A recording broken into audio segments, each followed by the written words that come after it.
Igsuon bantayanan gyud kaayo ang mugula or ang mugawas sa atong baba. Tungod kay ang atong isulti usahay mao kini ang hinungdan nga ang imong kaigsuonan malaglag pinaagi sa imong sinultihan.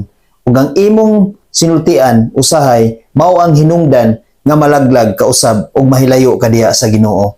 Atong basahon ang Panultihon 18 bersikulo 21.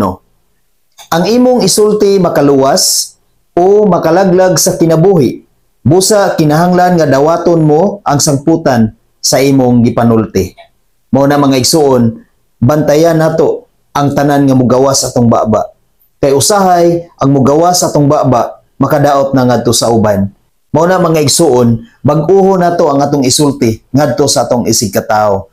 Maningkamot kita nga ang tanan mugawas sa atong baba makatabang ug makaluwas ngadto sa atong isig katawo.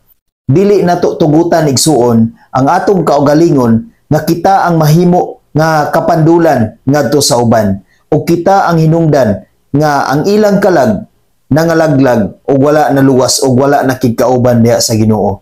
Mao na igsuon nga maningkamot kita nga ang Dios mahimuot sa atong mga sinultian. Mao na igsuon bantayanan gyud kayo ang atong sinultihan. Kay usahay makaluwas, usahay makalaglag. Atong pilion ang mga sinultihan nga makaluwas. O dili nato pilion ang mga sinultihan nga makalaglag. Nga kita ang mahimo nga panag-ingnan nga ang atong kaugalingon ug ang kaugalingon ngadto sa uban malaglag pinaagi sa atong sinultihan. Maningkamot kita nga ang atong kaugalingon dili gayud malaglag.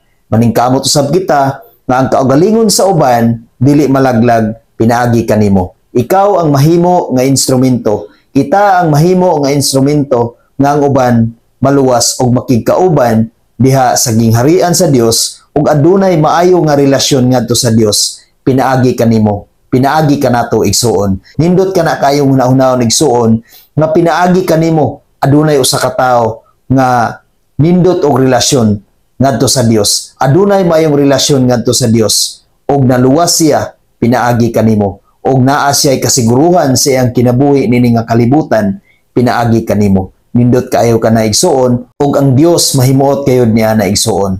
Maong maningkamot kita na ang Dios mahimuot kanatong tanan.